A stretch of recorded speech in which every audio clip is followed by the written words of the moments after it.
Welcome back to the movie Potluck. Welcome back ×2 to my co-hosts, who I hope this time we will get some real things done. Little inside joke there. So tonight we are going to talk about mythology in movies. We are going to talk about old mythology, new mythology, current mythology, mythology that's totally made up, mythology that is rooted in history. We have a ton to talk about.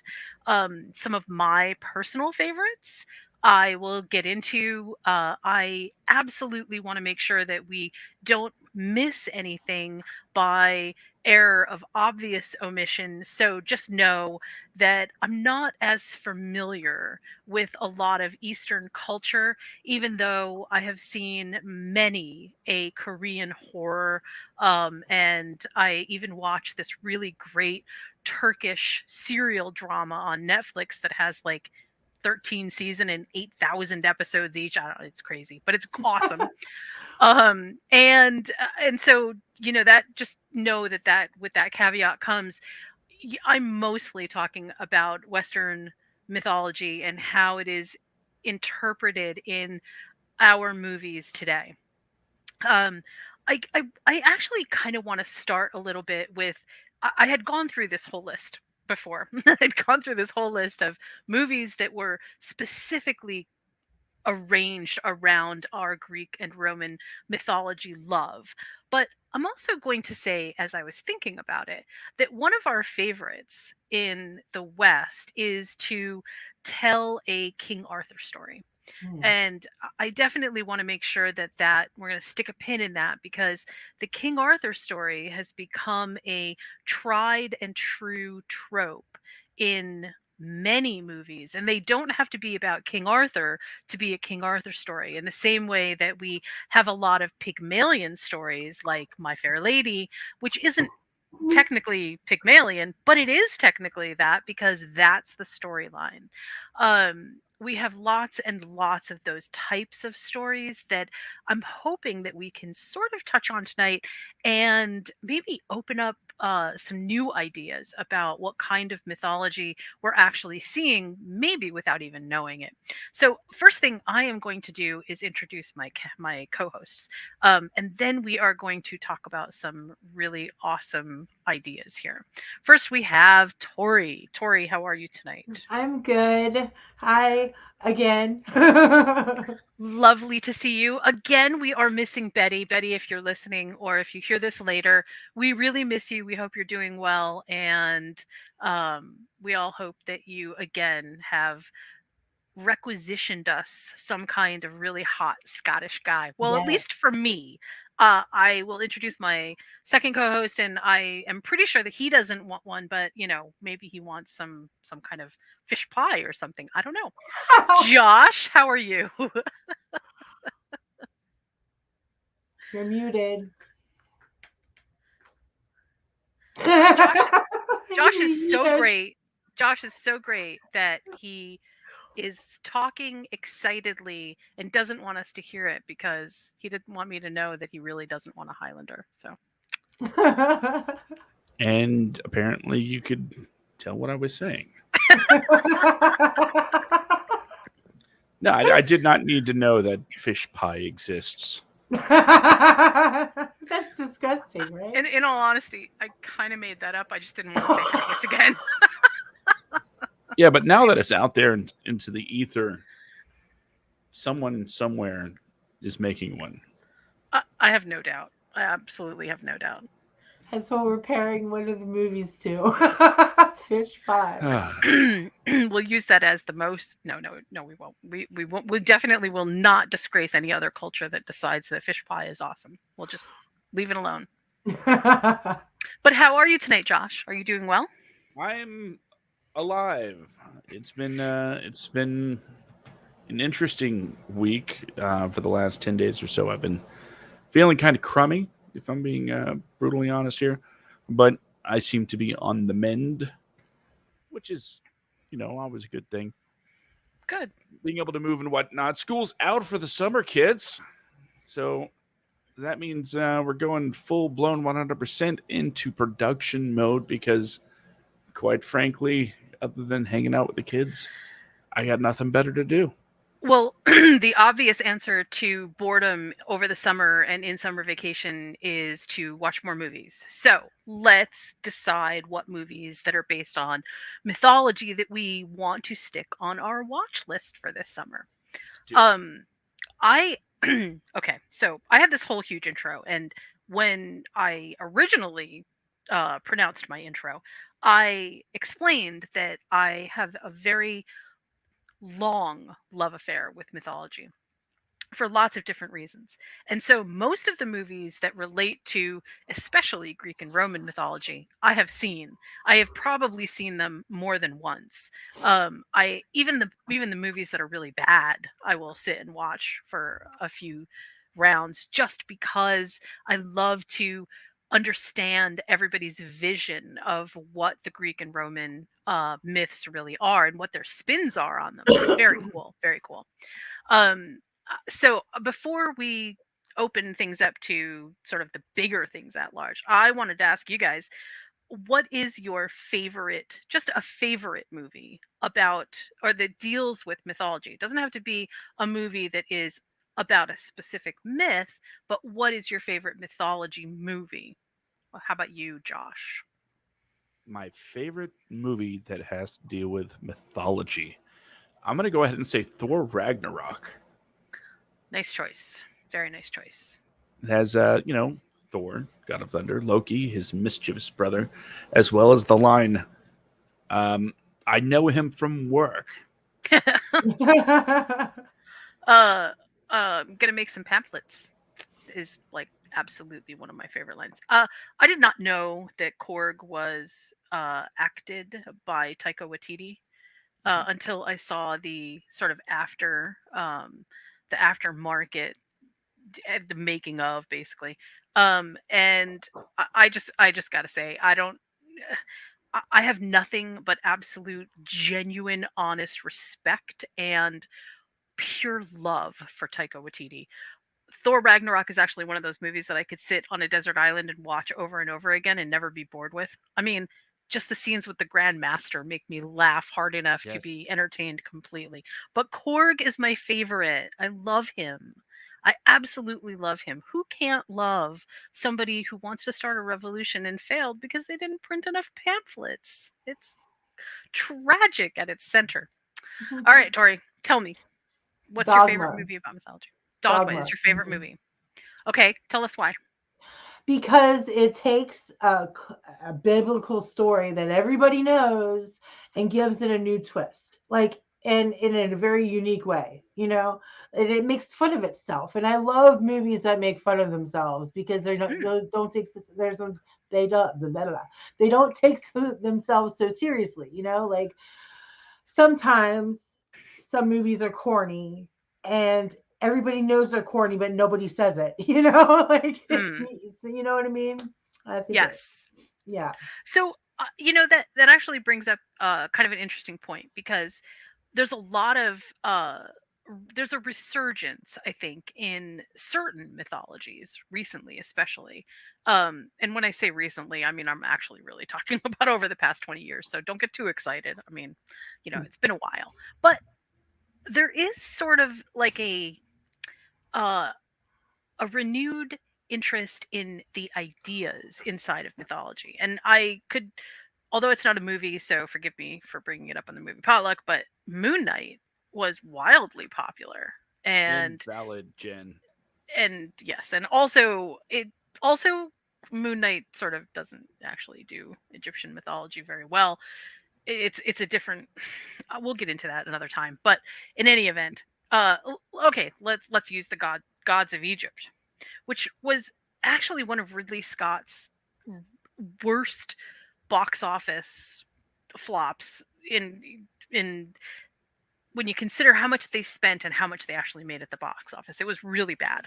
And part of that is because they turned what could have been a really good story into just, I don't even know what they were doing there. They I think they wanted to make them sort of like superstars, but it really failed. It just it really flopped badly. And I'll say that I think that this is one of the reasons that it is a little bit dangerous to play with mythology, other than you might get hit by a lightning bolt, um, because sometimes we misinterpret the clues that we get from the story and we turn it into something that it maybe isn't. And again, in my intro that you didn't hear before, I talked about My Fair Lady, which is a Pygmalion story. And My Fair Lady is actually one of the movies that does it right. It tells the Pygmalion story in a way that is current, but honors everything that made it so. Um, okay, and now I have to tell you a really funny story. So when my kid was little, I'm so sorry for offering this family anecdote, but it's relevant. He used to say, "You're always taking me for granted." And I loved that because it was cute at the time and whatever. But eventually I had to tell him, no, that's not the term. The term is you're taking me for granted. And he accepted that. But then about a year later, my kid being my kid, came to me and told me the Medusa story and said, "You see, they were taken for granted." And and it was difficult for me at the time to, first of all, not laugh hysterically, but secondly, not go, wow, okay. I mean, you definitely get some points for that. Um, and the reason that I say that is because, again, sometimes our understanding of what mythology is isn't a perfect representation of what we get in our movies. Our movies are so big and spectacular now that we sort of have to amp up, if that's even possible, the exploits of the gods. So I'm going to point to Clash of the Titans and Wrath of the Titans, which I feel like a lot of people have seen. I don't. Have you guys seen those two movies? Mm. I want to say no because I I just don't. I probably have, and I just don't know the name of it, but it doesn't ring any bells to me. Okay. Well, Clash of the Titans, of course, there's the original Clash of the Titans, which was the 1981. And that was the one, again, in the intro that you didn't hear, where I talked about it being one of the last movies that Ray Harryhausen did. Um, he did the giant kraken at the end, he did the owl, he did the uh a whole bunch of the creatures that are in there, and including Medusa. But then there was a remake of Clash of the Titans that, or I shouldn't say a remake, but a different script for Clash of the Titans that came out in 2011, and then in 2012 there was the follow up called Wrath of the Titans. It is so over the top, um, maybe in a better way, because I think first of all Sam Worthington as Perseus actually did kind of a good job. I did, I can't say I didn't like that. I actually really liked it. Um but the exploits of the gods are truly insane. In fact, when everybody says release the kraken, right? That's where that comes from. I mean, when they're using it in the meme, that's where it comes from. It comes from Liam Neeson saying to his Poseidon, release the kraken, which, is sort of all over the place now. In any event, that to me is one of the ways that we have sort of overemphasized the exploits of the gods. And I think it's worth remembering that up until I'm going to say the 20th or so century, we had pretty much been telling and retelling stories that were a little bit more close to the original text of the myth itself. So when we tell a story about, well, let's use Beowulf. When we tell a story about Beowulf, in the past, it was pretty much the story of Beowulf. There really wasn't a whole lot of room for things to change or, new ideas to be inserted. It was okay, the myth is good enough. But now we have Beowulf doing things that are not in the text anywhere. We have the relationship expanded between Beowulf and Grendel's mom. And anyone who loves Angelina Jolie will be happy with that, but it's just not really there's a not there, which is really interesting. So we've expanded in all different kinds of ways on our mythology and how we are expressing it, I think. Um, and before I get too far into this, I want to ask you guys, sort of. I guess this is personal, but tell me if it's too personal. You don't have to answer.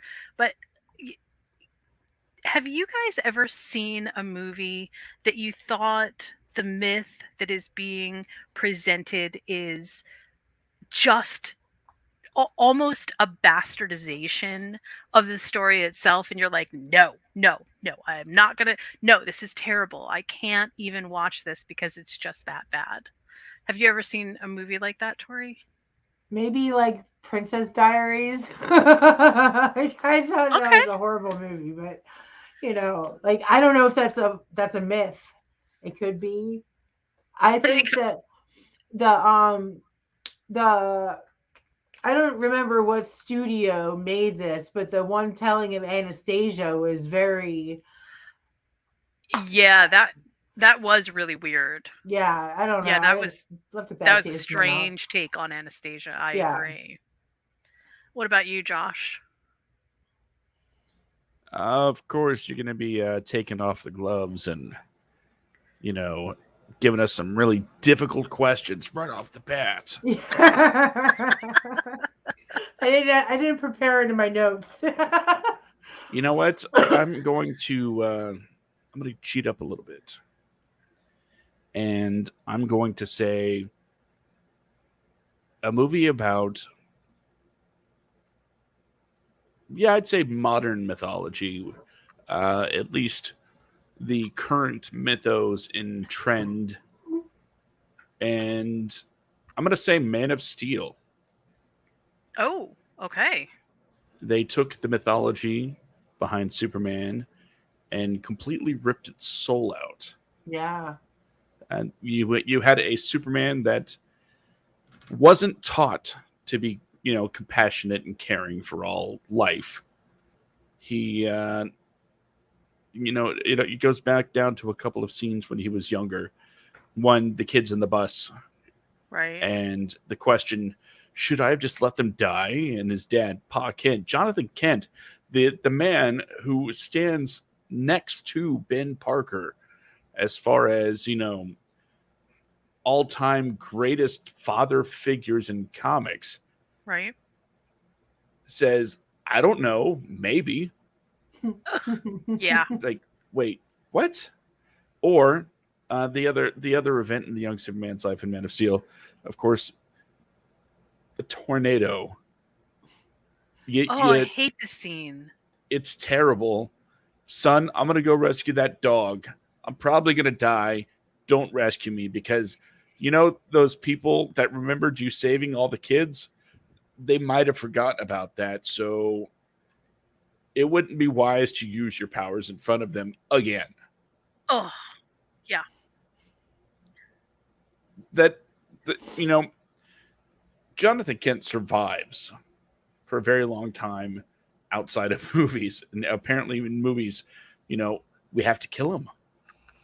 And the thing was, when he dies in the original Superman, I say the original, and when I, you know what I mean, Christopher Reeve. The idea is he has all this power, but sometimes he just can't save the day. Much like the Spider-Man, it's that same idea. Exactly. Yep. But with the Man of Steel telling of Jonathan Kent dying, it's he has all the power, he has every ability to save the day and save the dog. He could have saved everybody over and over throughout the movie. There's people that he could have just saved, but humans, we're dispensable. until he meets, you know, Lois and falls in love, in that 5 minutes. It's it's like, oh, now that I like a human, I guess they're worth saving. So, Okay, so this I was going to get into this a little bit later, but let's just go ahead and explore it now. One of the things that I find to be fascinating is we definitely, when our stories are retold, we will definitely have superheroes and possibly supernatural beings at the center of our mythology. And it's really difficult when you're living in a time to be able to see or extract whatever the mythology is of the time because you're living it, you're experiencing it, you're incorporating it into everyday life. But in this case, it's a little bit different. Our superheroes, they are our idols. They are absolutely the people that we aspire to be in movie form, in narrative form, but they also usually encompass the greatest flaws. So much like the Greek gods of old, they are fallible. They definitely have convoluted, crazy stories, and they exist in a way where they cohabitate often with humanity, but they always mess it up.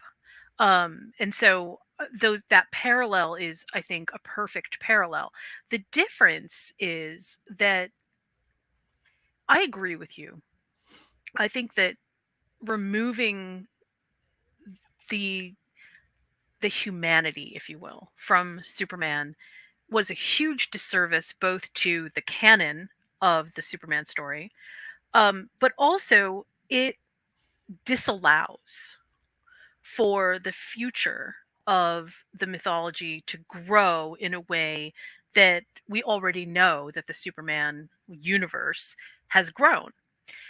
Now, if we use a kind of like a parallel line, and I'm going to ask Tori this question in a second. Sorry, Tori, if this is hard. Um, but I think that it's really interesting and worth thinking about. If we use the let's use the DC and the Marvel universe as sort of like one parallel universe. Not that they're together, but the superhero genre. And then we look at the what I would say is our more mainstream religion, right? Who do we actually pray to? Who do we give thanks to? Who do we provide our sense of gratitude and willingness to sort of follow the codified rules for? And if If I can interject real quick, because sure. that makes a really good point, and it also says like when people look back in this time in history, right, they're going to Hmm. see comic books everywhere. They're everywhere, like in Yes. comic book movies. And if you didn't know any better, you would think that they were gods. the which which I think is why the demarcation line between what we have as narrative, that is, what are our stories, and what do we actually believe, is sometimes a little bit muddled. And again, this is why I think it's important to bring up the Superman thing, because when we start to remove the things that make our heroes and idols, when we start to remove the humanity from them, we turn them into basically, first of all, every other person that we know, but secondly, it's a slippery slope into, are you the good guy or are you the bad guy? And that I realize we have a big obsession with that right now. I mean, I could point to a million different events worldwide to sort of explain why I think that's happening, but basically, we're ambiguous ourselves right now about whether or not the good guys are the good guys and the bad guys are the bad guys. But to bring this back to mythology, the idea inside of our movies and our narratives that the good guys have a lane to stay in and the bad guys have a little bit more latitude but don't behave with the same kind of morals, the same kind of structure that allows them to do all these crazy things, whereas the good guys are a little bit more bent on, yeah, no, maybe that's not such a good idea, because overall, humanity is worth protecting. Morality is worth protecting. Doctor Strange, I think, is a really good example of that. But along those same lines, if I ask you, Tori, to tell me who you think is the number one idol in our culture right now, who would it be?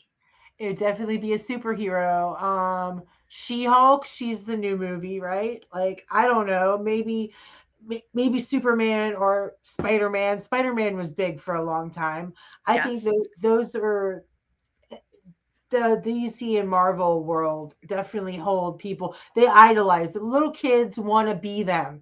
And that is to me the basis of all mythology. If you grow up and you want to be like somebody, there's usually supernatural powers why you want to be like them, you know? There- That's right. And I think and I'll ask Josh to speak to this. Our Star Wars universe with all of its massive movies has also spawned its own mythological world that is sure purely narrative, but we exist in it in ways because we identify with Leia, we identify with Rey, we identify with C3PO. We identify with Luke. We identify with certain characters at certain times because they are the best of us. Well, except for Darth Vader. But all of that all together, these are the things that I think, and also in Star Wars we have fairly clear lines, and the movies that don't have clear lines between the bad and the good are the ones that we don't like, the ones that have Kylo Ren in them, who we don't understand. Is he really on the good side? Is he on the dark side? What's happening here? yeah. Those are the movies to us that we go, yeah, but I don't really like that. I want to know that the good guys have a clear path to overtaking whatever it is that is morally wrong. So I'm going to ask you, Josh, the same thing. Who do you think are our our number one idol right now, or idols? And do you think that from a movie standpoint, do we do a good job of telling their stories? Well, I suppose the number one idols would be superheroes in general, but I think right now everybody kind of looks up to Tom Hanks. Hmm. So Why Tom Hanks? who doesn't like Tom I mean, Hanks? right, He's but I'm because saying like, because oftentimes he is the voice of reason. He is kind of like everybody's dad. He okay. has Hmm. massive dad energy. But also, I think to a great degree, Tom Hanks has done a brilliant job of curating for himself roles that cast him in the position of being on the side of moral right. He was Captain Phillips. Even in Castaway, he was still, you could feel that there was something good going on with him. He had a reason to want to get back. He has just, I mean, there's just so many roles that he has put himself in that portray him that way. So that's the way that Hmm. we see him. I mean, I'm sorry, I didn't mean to interrupt you, but tell me if that's No, right. no, you're fine. I asked the question, so Was that right, Josh?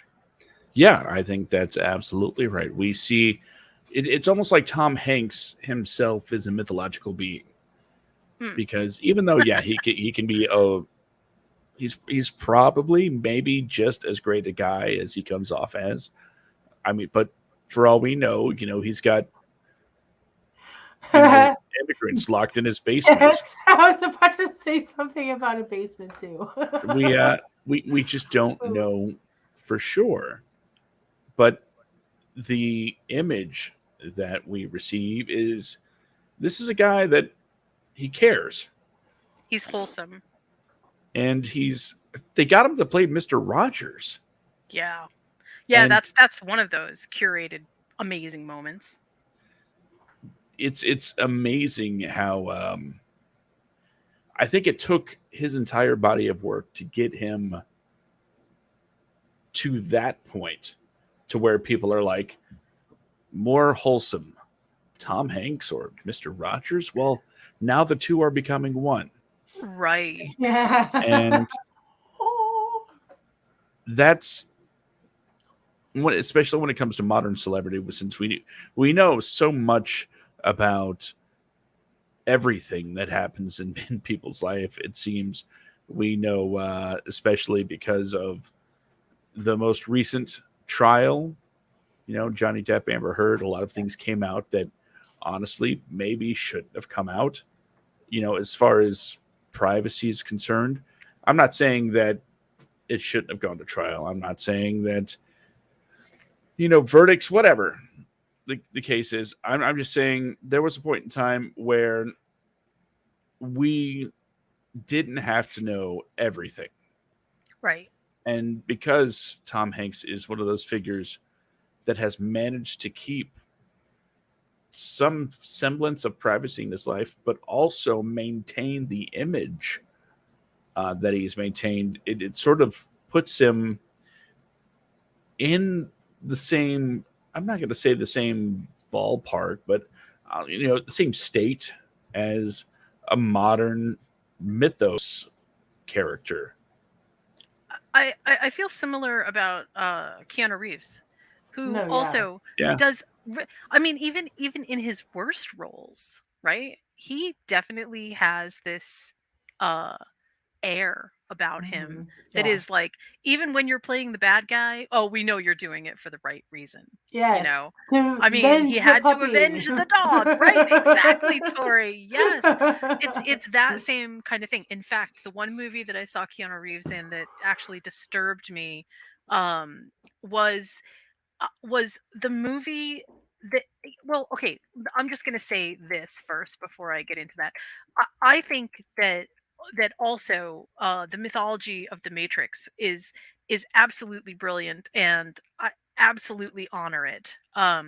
It feels like it was well thought out, like it really kind of comes from someplace deep and has all the hallmarks of not just being sort of like good, but it's it's well crafted. Does that, do you know what I mean when I say that? Like, there is something actually really there about that. But he did this movie, and the idea of the movie was basically these two girls show up at his house, and some really strange things unfold. He first, kind of pushes it off, and he's like, no, this is just me helping these girls, and then things really turn upside down. The movie's called Knock Knock. Um and that movie in particular made me uncomfortable. Not because I didn't like the subject matter, because the subject matter is brilliant. I mean, it's just absolutely, it absolutely turns on its head the whole idea behind, okay, well, where does the line get crossed, and why does it get crossed? And I loved that. The reason that it was difficult to watch is because that's Keanu Reeves. Like, stop exploiting Keanu Reeves. And that was like, it was almost like breaking, I know this isn't the right term, but it was like breaking the fourth wall in my head as I was watching the movie. Like, I was taken out of the movie because, hey, don't mess with Keanu Reeves. That was Yeah. how I was feeling. Yeah, so there's that part. I Okay. mean, can I say something before I forget, because I Yes. forget No. things.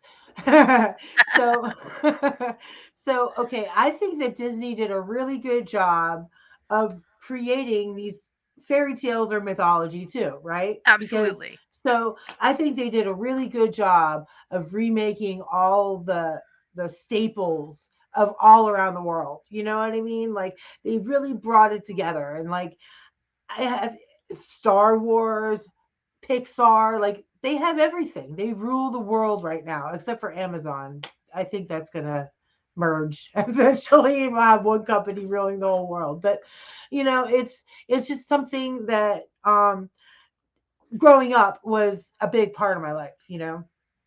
So, okay, so let's have this discussion. Let's talk about Western European myth that isn't Greek and Roman mythology.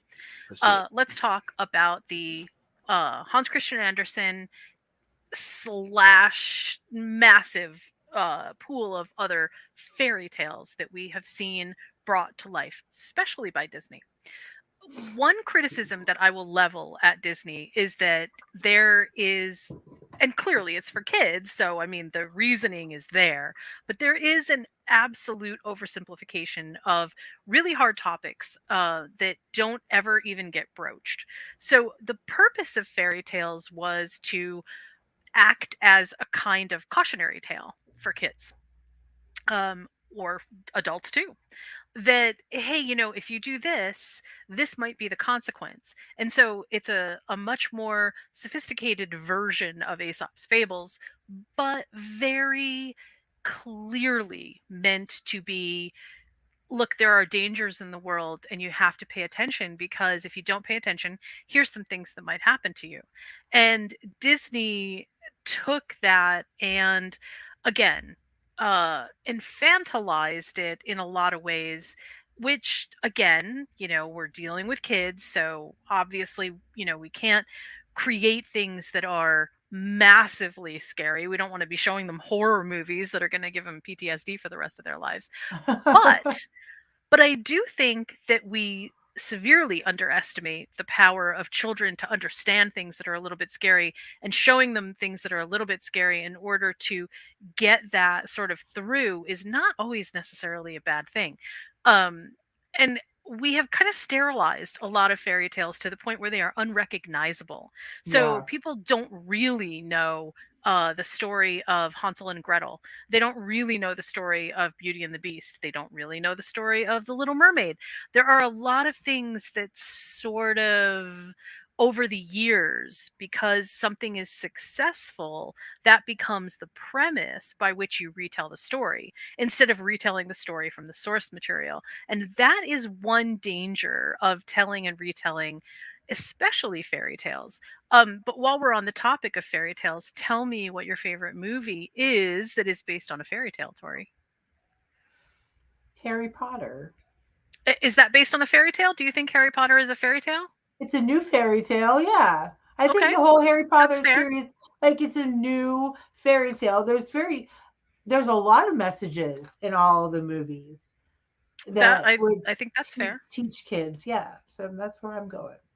What about you, Josh? What's your favorite fairy tale that has been told in a movie? I am just going to go a more traditional route and say Aladdin. Hmm. That was absolutely my favorite movie growing up.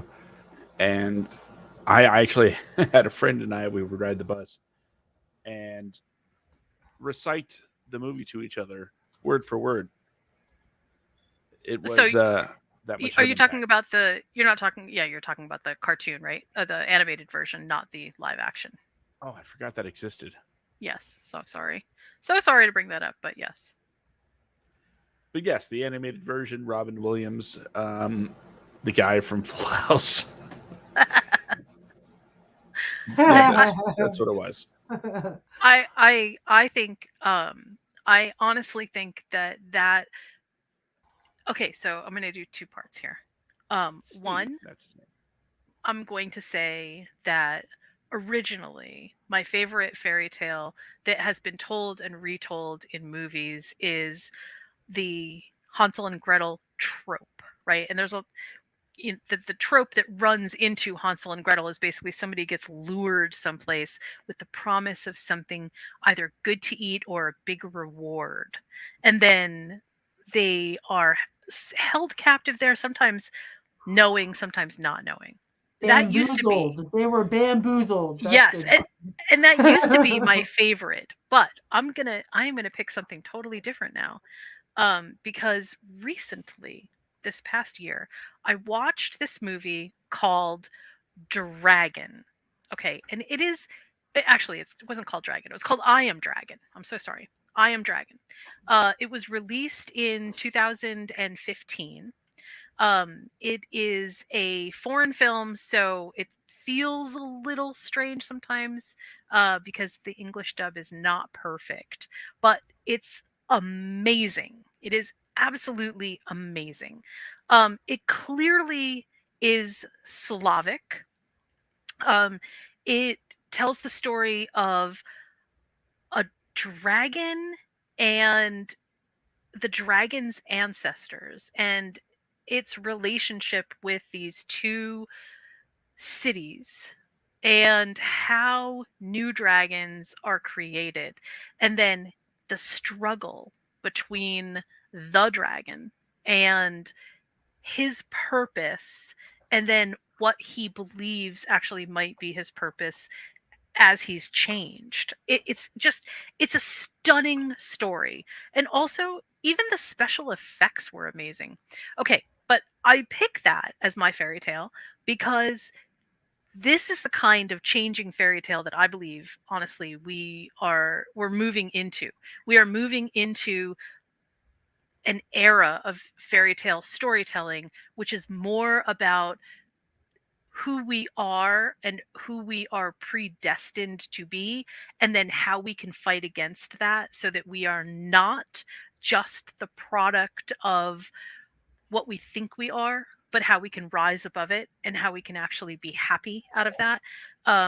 It's complicated, but it's absolutely perfect for today's audience. So that's the one that I would pick.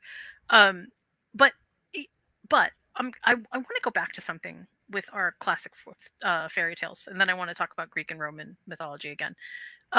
Inside of our classic fairy tales, have you ever seen a fairy tale that you think is just completely botched and wonder why they were thinking what they were thinking? I mean, I have one right off, but I want to know what you guys think. Have you ever seen? The Hansel and Gretel movie, Yes, that the live action one, that was horrible. it was that. Well, there's been a couple. The one with Jeremy Renner, Yeah, yeah, Hansel and yeah. Gretel, witch killers, witch hunters. I can't Yeah, even it was remember like the name because it was so bad. preloaded. Who I knows? love. I mean, I really love Jeremy Renner. He's awesome, and I that movie was just absolutely terrible. I felt like maybe they were trying to be something like the Brothers Grimm, like Oh maybe yeah. that's where they were kind of going with it, but they totally failed. It was not good. What about you, Josh? Repeat the question, please. Have you ever seen a movie based on a fairy tale that you thought, "Oh my god, they really botched this so badly"? A botched fairy tale movie. You know, I don't think that I have. Really? Fairy tales were never exactly my, you know, forte, and the selective nature of what I watch when it comes to that arena kind of ensured a little bit of filtering went on, you know. Hmm. But or it's something that I've seen and have chosen to forget, which I think is also just as likely. So a botched fairy tale. I You know mean, what? Something is coming to mind. I can't quite put my finger on it. Um, I'm sure I've seen some sort of terrible Cinderella adaptation, oh gosh, yes, Yeah. there's been so many. but I can't nail down an exact title at the moment. So I really love the story of um Snow White. Absolutely love it. There are so many wonderful messages that run through that, and Mhm. cautionary tales, and oh my god, it has always fascinated me. I've seen every Snow White iteration that I can think of, right? Um and when the movie came that uh Thor was in, how's that for a cross section? Uh, Yeah. it was the massive crossover. Um This is the yeah. um I it was actually called Snow White and the Huntsman, but it was with Kristen Stewart, and it even had Charlize Theron in it.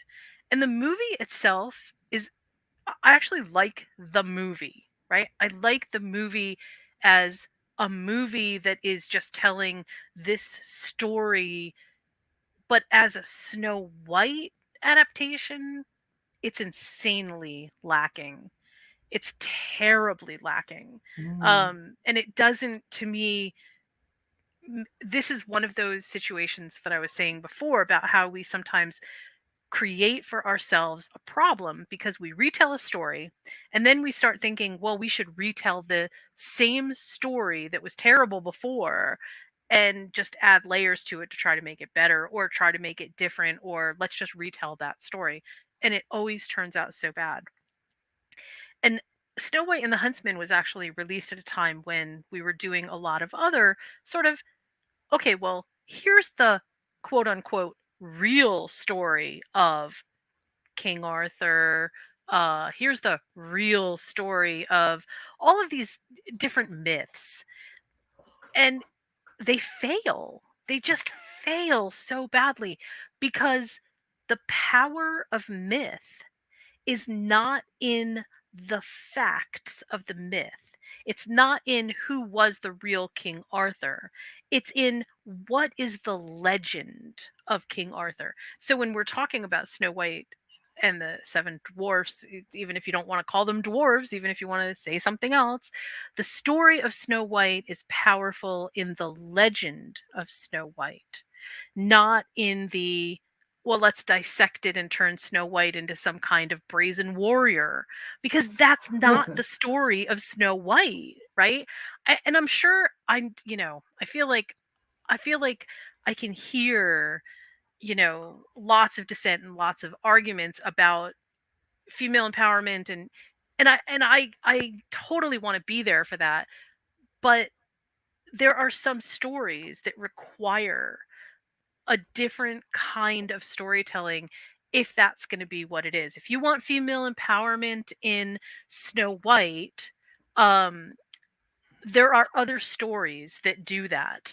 Have you guys ever seen um, the story of Snow White uh, with oh my gosh, okay, with Sigourney Weaver?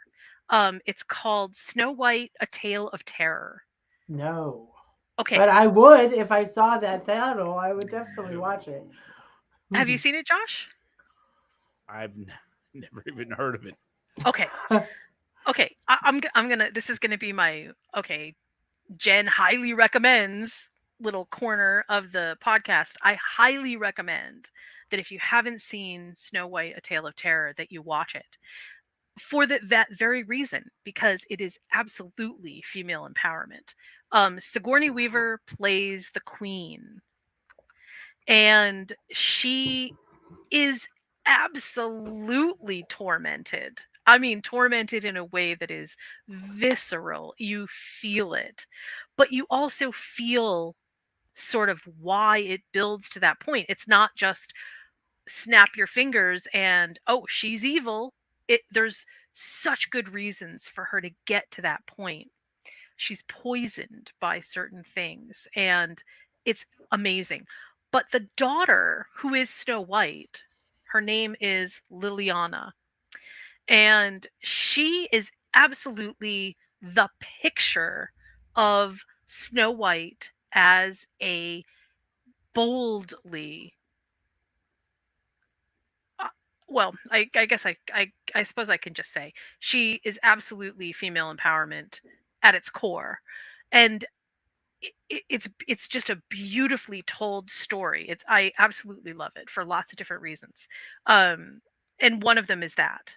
The other thing that I really love about this story is it retains the heart of what Snow White is really about, which is Snow White isn't just the story of the evil queen trying to look young.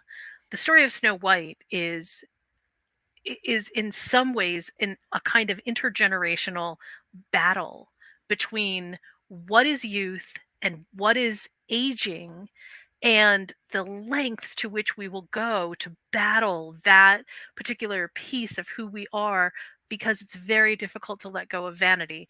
It's also very difficult to let go of power. It's also like there's just so many little pieces in there.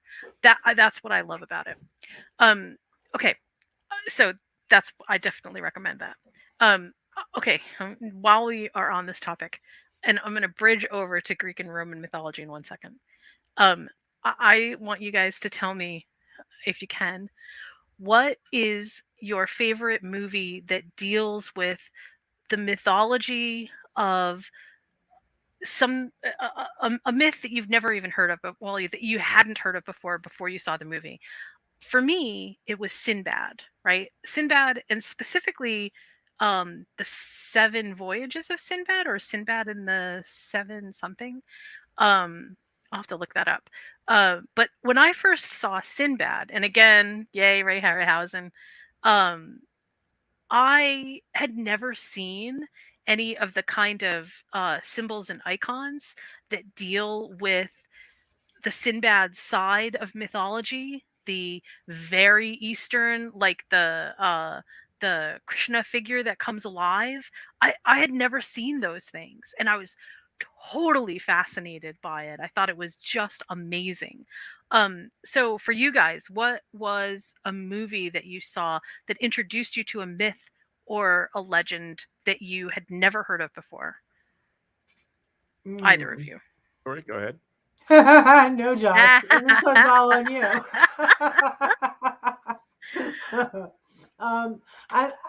This is a hard one. I don't know because there's so many myths, like It's true.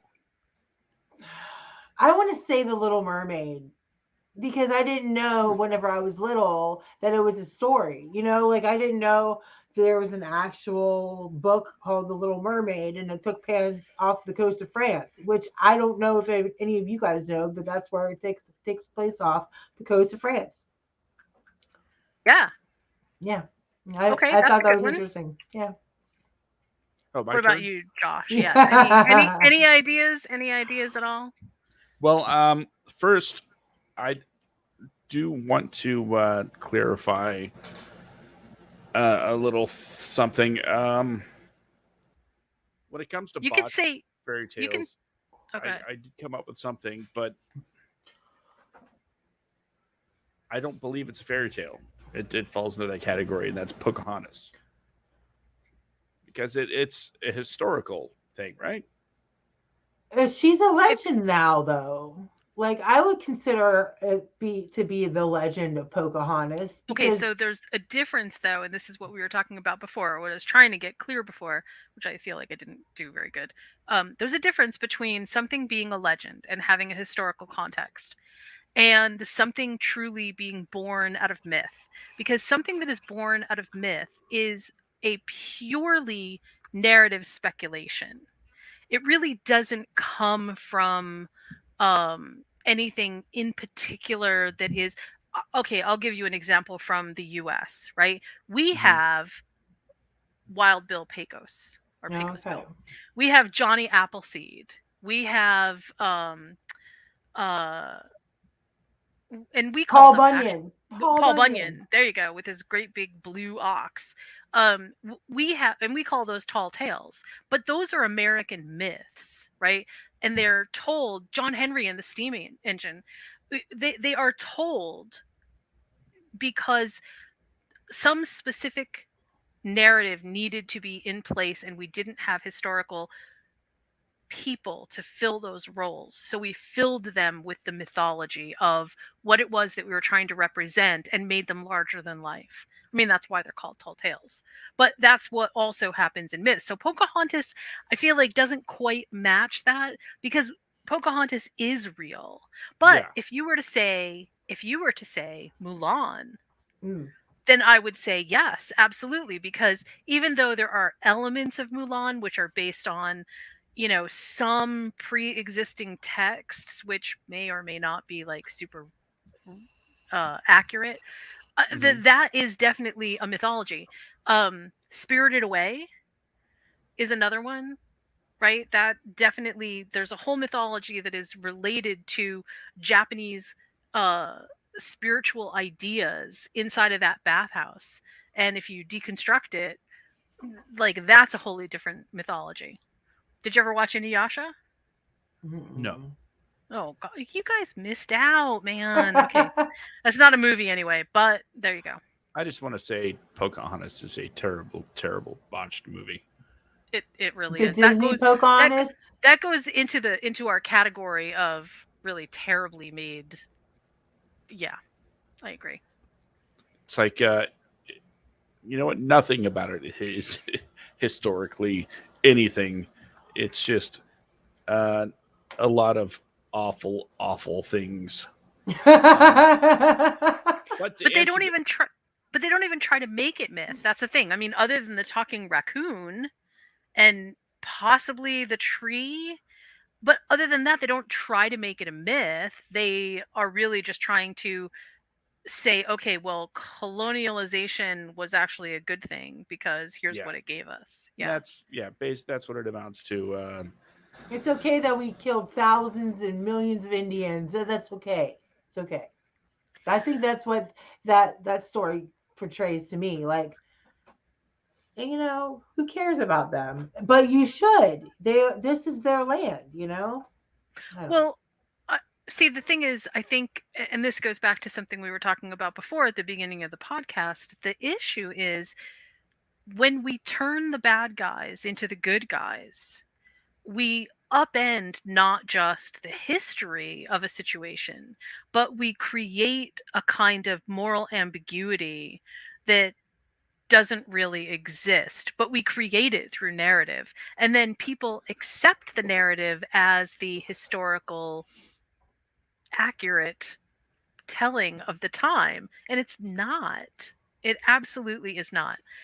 Um, I'm trying to think of another one. I mean, a lot of the ones that I can think of come from Japan because I live in Hawaii and we have a lot of Japanese influence. But there's a lot of Japanese movies that well, even you know what, even Kill Bill, Hmm. or Crouching Tiger, Hidden Dragon. That is full of a kind of mythology that is Shanghai Noon. That was a Shang- great one. Shanghai Noon. Did you guys see the movie called The Wall? Mm-mm. Um, okay, so this is a weird cross, but it's a movie that has foreigners in it, so Western European guys, and it also has all kinds of different mythological factions in it, and they're defending the Great Wall of China, and it was really popular in China. I mean, really popular. In the US, I don't know if it did as well. I'm not really sure what the box office returns were on that, but it was an amazing peek into how both we kind of look at mythology from other places and how we sometimes really just don't get it. Like we create movies and I'm so sorry, Ridley Scott. I love you. I love you. I love you. But Gods of Egypt that's another one. It's a great idea if you're going to turn it into a narrative story that maybe doesn't incorporate so much Egyptian mythology that is already very hard and cemented into well, I should just say it this way. There's too much speculative fiction that's going on there that just doesn't fit. Um, so to circle now all the way back to Greek and Roman mythology, I am gonna say, and God, I really hope you guys have seen this movie. Have you guys seen the movie Troy Mm-hmm. yes, with Brad Pitt? Okay, all right. Let's have a quick discussion about Troy because this is both the best and the worst, I think, of storytelling in terms of Greek and Roman, how we see that whole thing. Okay. First of all, to anyone who doesn't know, and I know people who saw the movie Troy and thought that the Trojan War lasted for 7 days.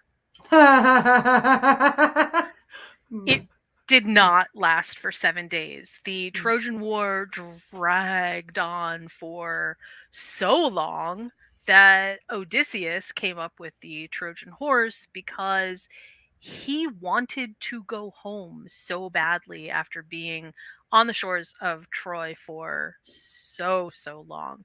It lasted so long that there was actual cities that built up around the walls of Troy, because that's how many people were there fighting. I mean, like, it was just absolutely huge.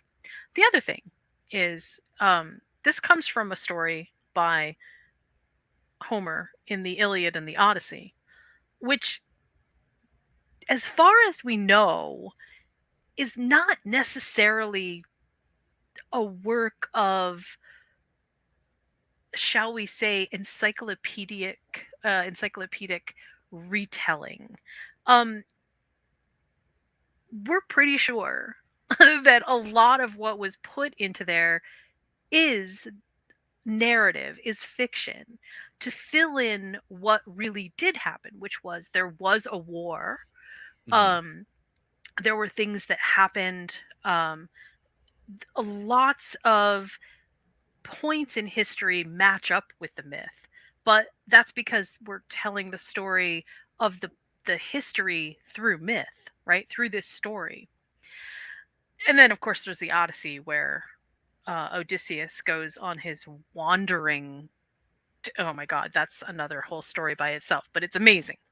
Um, okay, first thing is, what did you guys think about that movie? It just first things that come to mind. What did you think, Josh? Mediocrity at its finest. Oh, good. I'm so glad you said that. What did you think, Tori? Underrated for Brad Pitt. Like, why did he pick that? Like, out of all the stories and out of all the scripts in Hollywood, he chose that one, you know? So, one of my one of my favorite Greek heroes, and almost Is it me? almost an anti-hero. Are you a Greek hero? Well, I guess you could be. Yes, you could be my favorite Greek hero for the moment. But in history, one of my favorite Greek heroes is Achilles, for lots and lots and lots of reasons. He's such a heel. But so I feel like that's actually one of the reasons that I absolutely love that particular story. Um, and to see the way that they portrayed Achilles in this movie made me viscerally upset. Like, I watched the movie and then I remember having a rant at our living room table about this, in a way that the rest of my family was like, "Are you okay?" Because that's how upset I was about it. And I'll tell you sort of what I think went wrong, but I want to know from you guys why you think that movie and that telling didn't work. Because I have an idea about why it didn't work, and I wonder if it lines up with you guys. Um, Personally, I think that the people who made this movie used it as a kind of, like, it was a vanity project. Yeah. Um, and it never felt authentic. It felt, and it's so sad because it has actually a really good cast.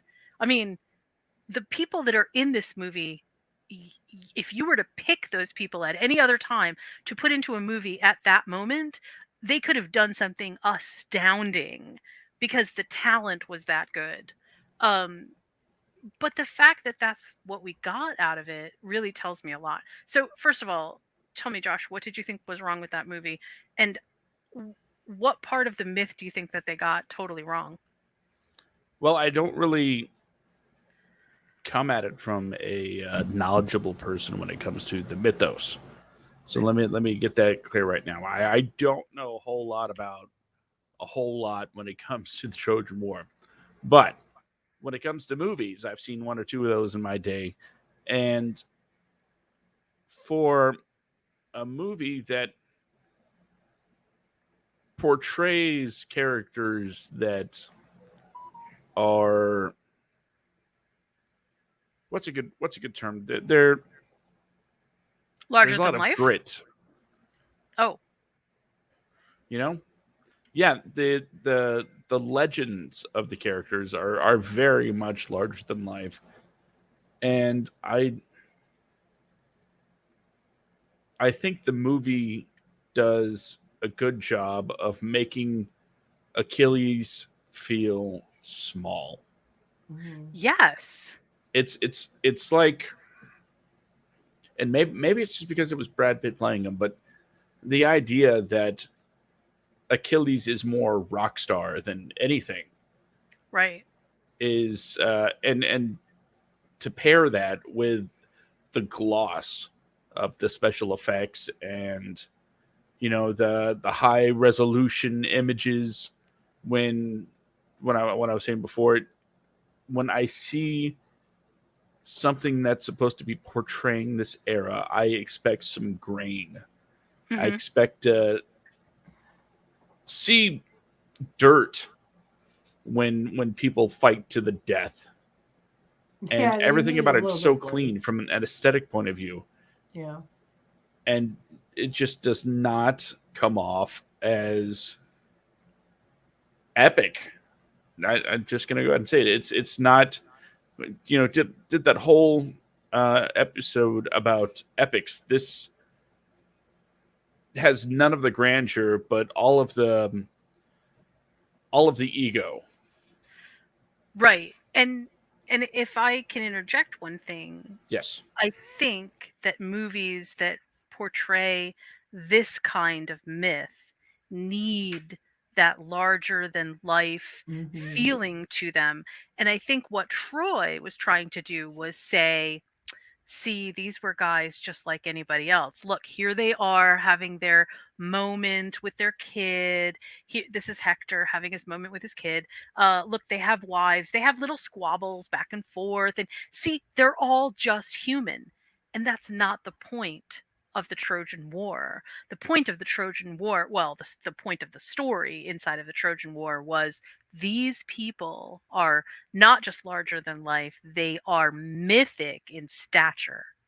Hector is mythic in stature. Achilles is mythic in stature. Not just mythic in stature, but also dipped in the river Hades. Hmm. Yeah, I mean, he was supposed to be invincible. And I feel like everything that led up to it was just to show us, see, this is just an everyday guy just doing a good job. And An average also, Joe Schmo. Yeah. Yes, except, oh, he's great. I mean, he's a great fighter, he's a great warrior. Look, he sleeps with lots of women, and yeah, this makes him look amazing, right? But no, it makes him look like everybody else, and that's not the point of Greek mythology. Um, what just to throw it out, and I'm sure, I hesitate to say this, but David Bainoff is the person who wrote Troy. And that is why I actually had a really difficult time accepting the fact that Weiss and Bainoff were going to do Game of Thrones. I had a very like eek reaction to, ooh, I hope this goes better than Troy, because Yeah. I was a little bit scared. I gotta say, I was definitely scared. Um, I think sometimes writers, and especially Troy was a product of the moment, because at that time, also remember, we also had the Clive Owen and the real story of King Arthur, which, Mm-hmm. to get to Josh's point, was really gritty and stuff. But the King Arthur story was, look, here's just a bunch of regular old guys who happen to be together. They're warriors, they've been through some things, they've seen some things, they're going to save England.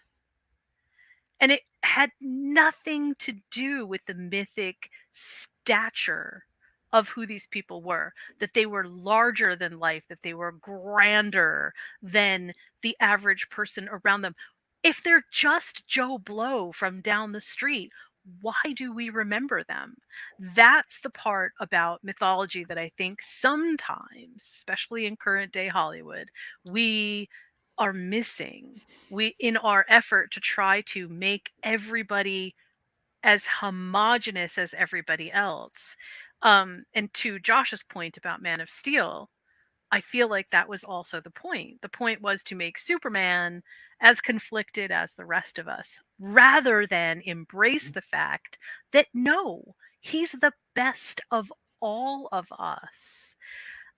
and once again, I think that that also is sort of from a classic Greek and Roman standpoint, Hmm. the stories that come out of that mythology, the heroes are larger than life, often helped by the gods, given gifts, given powers, given insights, whatever, but they're doing it because they are the best of who we are, and that elevates their stature to they are better. And I don't mean they're better like, oh, haha, you get to be a better person than me.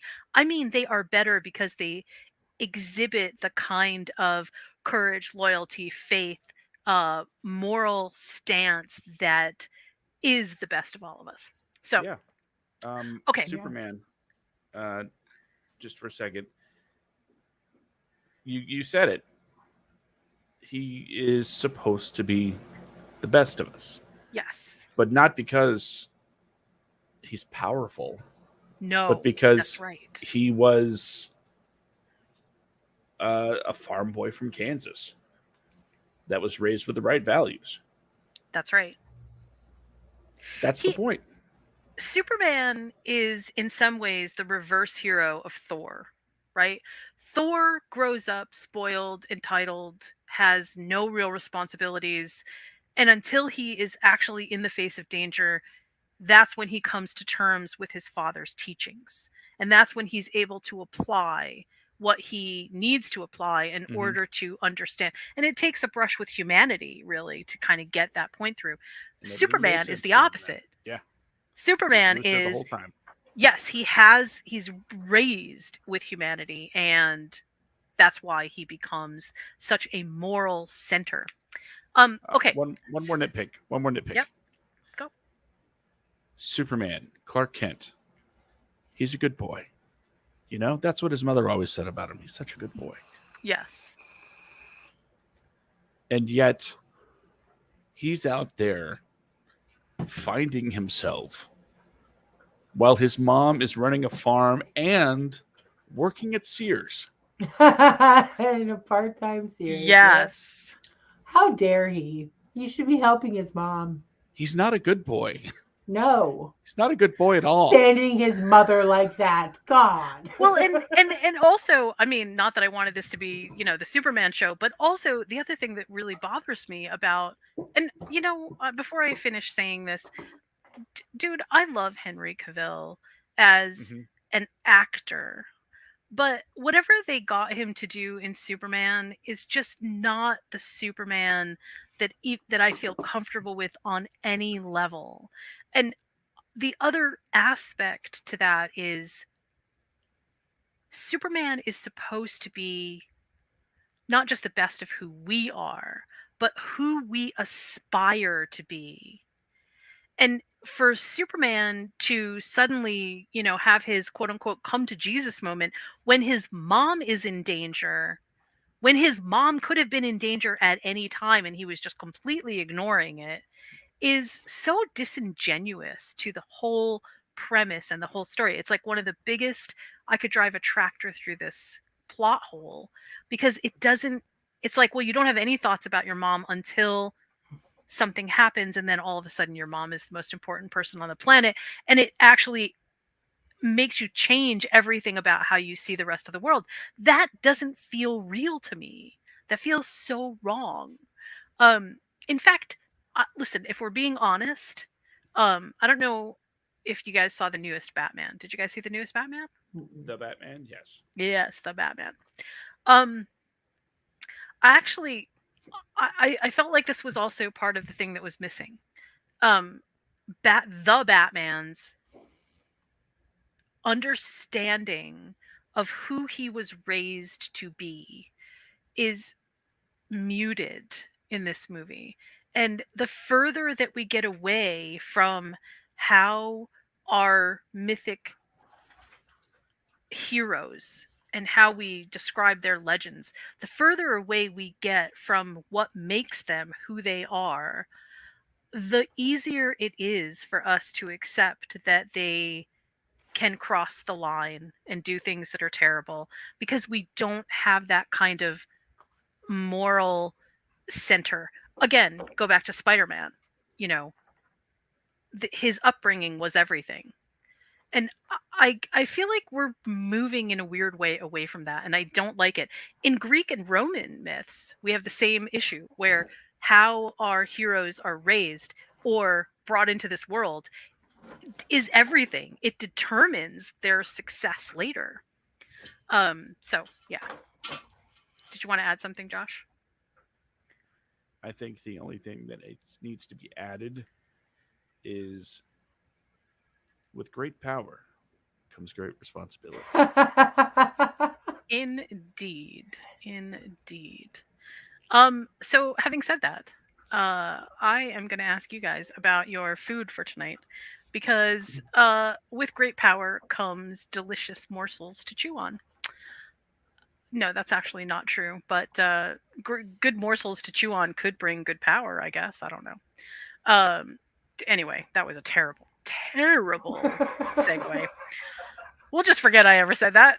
Tori, what are you bringing to our movie potluck? Fish And pie. No, I'm just fish kidding. pie. Oh What are you no. bringing to our movie potluck? No, I don't know.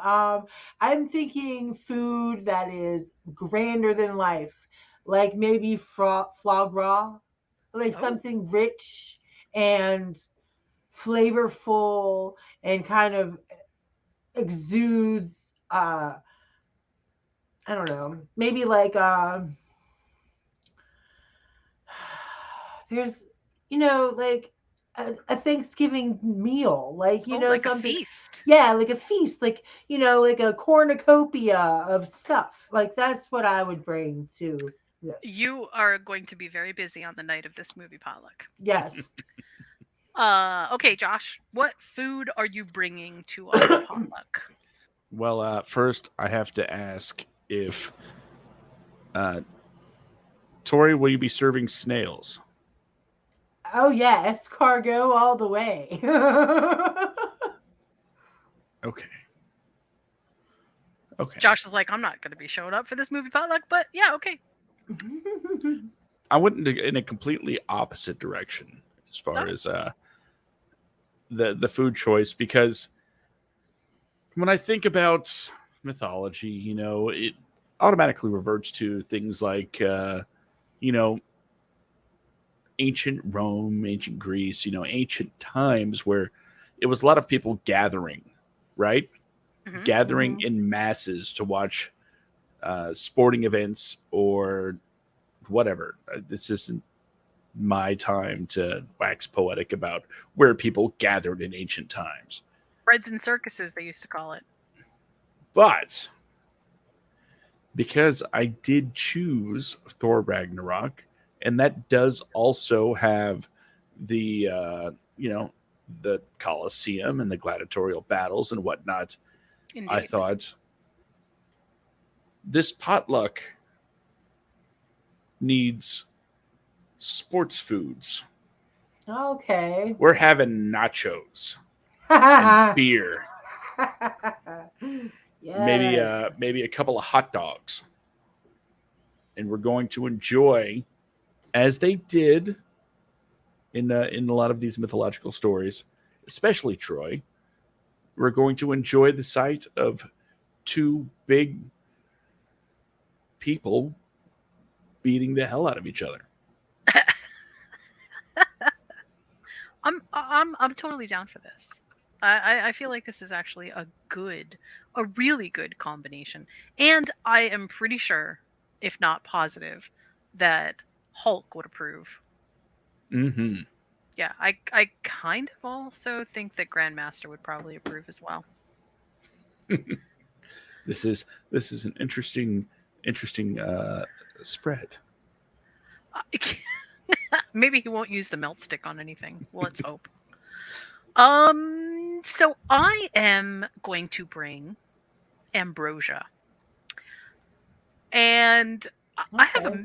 I have mixed feelings about the actual recipe for ambrosia because I don't quite understand how people serve it on the table as a part of the meal. I It's a dessert. It's a dessert, yeah. It's a dessert. But Yeah. my aunt would do that. Like it was always like next to the mashed potatoes, and I never Yeah, understood that. it's a little it's a little weird. But, listen, I'm a Yank, originally from New York, so I don't pretend to understand everything that happens in the South and, what their choices were and why. I will just say that ambrosia is amazingly decadent. It's unbelievably good when made right. And ambrosia was actually the food of the gods. And you could only get ambrosia from Mount Olympus, I believe. Um, and the reason that I think ambrosia is so sort of awesome is there is something about eating the food of the gods that is usually tied to immortality. So when you eat the food of the gods, you become immortal. You definitely become something other than what you are. Um, do you remember the story of Persephone uh, and oh my God, Demeter? Persephone and Demeter. Um, Mhm. okay, so real quick, uh, Demeter takes Persephone to the underworld, and long, long, long story, but her mom tries to get her back. And eventually they come to a kind of understanding that she can be in the world for 6 months and then she has to go to the underworld for 6 months. But part of the reason that she can't actually exist in just a, the world anymore is because she eats 6 seeds from the underworld. And just 6 seeds from the underworld is enough to basically change her completely so that she can no longer just exist in the regular world. It's kind of a cool story. Um, okay, so that's the reason we have winter and summer. Winter is when Persephone's mother is so sad that she basically dries up the earth and it's barren and there's nothing can grow. And then when Persephone comes back, the earth is rejuvenated and everybody's happy and they can celebrate. And then by the fall, she knows that she's leaving again and everything dries up again. So anyway, that's the story of the Greek. That's the Greek myth for the seasons. Okay, so I'm bringing ambrosia. We are going to have a really interesting potluck with this one, and I feel like all the work is a little bit slanted on Tori. Tori, maybe we can hire you a bit of a catering service to help. Yes, please do. I know The this one went long. cornucopia is not going to make itself, you know. I know this one went long, but thank you all for participating. I really feel like this was actually a kind of a cool conversation. We didn't get to as many movies as I wanted to, but I feel like we got to some really core concepts of mythology and movies, and that actually was really good. Tori, how can we find you on social media? So you can find me every Friday night on my Facebook page, Facebook Live. The Infectious Geek is my show, and this week we're talking about mental health. So I did one last year, and I'm doing one this year, and it's all about mental health. And so stay tuned because it's gonna be pretty good. I think this cast is really good, and then every every every Thursday I'm with you, and then every Wednesday we do pilot season where we watch a pilot of a show and um we review it. It's pretty fun. I like it. And And our then next one is Battlestar Galactica. yes, Battlestar Galactica. Yeah, that's gonna be exciting. Yes, I've just watched all the Star Treks, so I'm on it. Like Nice, nice. Yes, I'm yes. excited for that one. And that's Okay, it. Yeah. okay, Josh, how can we find you on social media? Well, you could always do the things here. WadcoMedia.com, thewadcast.com, Twitter at skidcomic, Facebook.com/the Wadcast, Facebook.com/WadcoMedia. All of those things will lead you directly to me and to And a lesser extent, Brandon. And let Josh know what you really think about Superman because I know that he's really eager to hear from you. So, Yes, we need the fan Oh yeah, mail. I have no doubt the Snyder fans are going to be like, "We are revolting."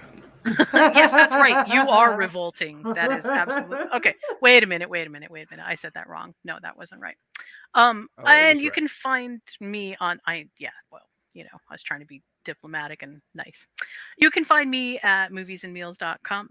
I wanted to take a quick moment to say that over the summer, I am going to be redesigning movies and meals to make some of our hidden recipes a little bit more easy to find and also to give people a chance to submit their own movie recipes, and we will have kind of an interactive section. I'm really excited about it. I know people have some awesome ideas. I can't wait to get that going.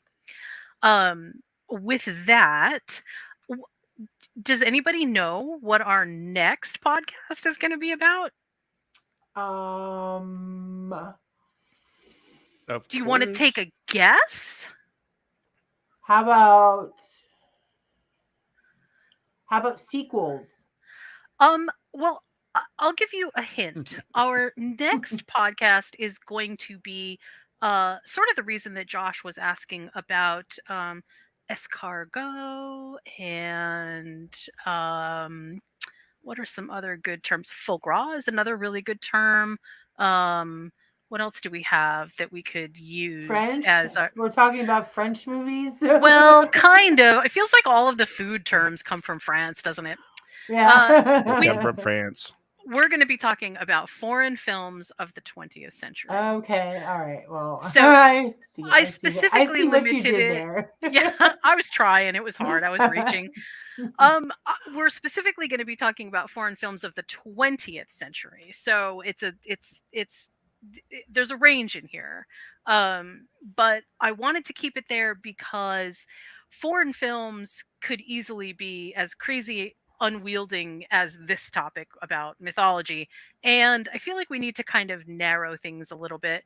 There's been a lot of really great recent foreign films, but I Hmm. would like to talk about the foreign films that kind of led the way for this to be mainstream because it wasn't always. Foreign films were sometimes considered way too strange for American audiences to even begin to watch, and now they're pretty much mainstream. So we can touch on some of the things that have happened recently, but our movies are foreign films of the 20th century. Lots to pick from. And with that, hopefully next week Betty will be with us. I'm hoping. And thank you very much, Josh, for being a guest. Thank you, Tori, for being a guest, and we will see you next time.